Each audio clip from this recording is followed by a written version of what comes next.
உன் வாழ்க்கையை தடிக்கிறது என்ன தெரியுமா? ஒரு ராஜாவுக்கு பரிசாக 2 அழகான கழுகு குட்டிகள் கிடைத்தன. அவற்றை வளர்க்க ஒரு பயிற்சியாளரை நியமிட்டார்.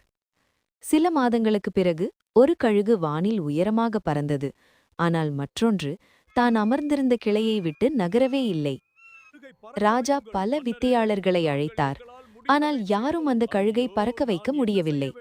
இறுதியில் ஒரு சாதாரண விவசாயி வந்தார்.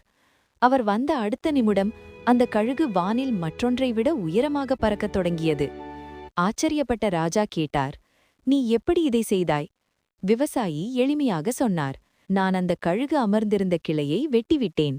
நம்மில் பலரும் அந்த கழுகு போலத்தான். நமக்கு திறமை இருந்தும் நாம் பழகிப்போன வசதியான சூழல் எனும் கிளையை விட்டு வெளியே வர பயப்படுகிறோம். அந்த கிளையை வெட்டினால்தான் உங்களால் சிறகடிக்க முடியும். நீதி, மாற்றம் வலி தரலாம். ஆனால் அதுதான் உன்னை உச்சிக்கு கொண்டு செல்லும்." நீங்க என்ஜாய் பண்ணீங்கன்னா ஒரு லைக் அண்ட் சப்ஸ்கிரைப் பண்ணிட்டு போங்க.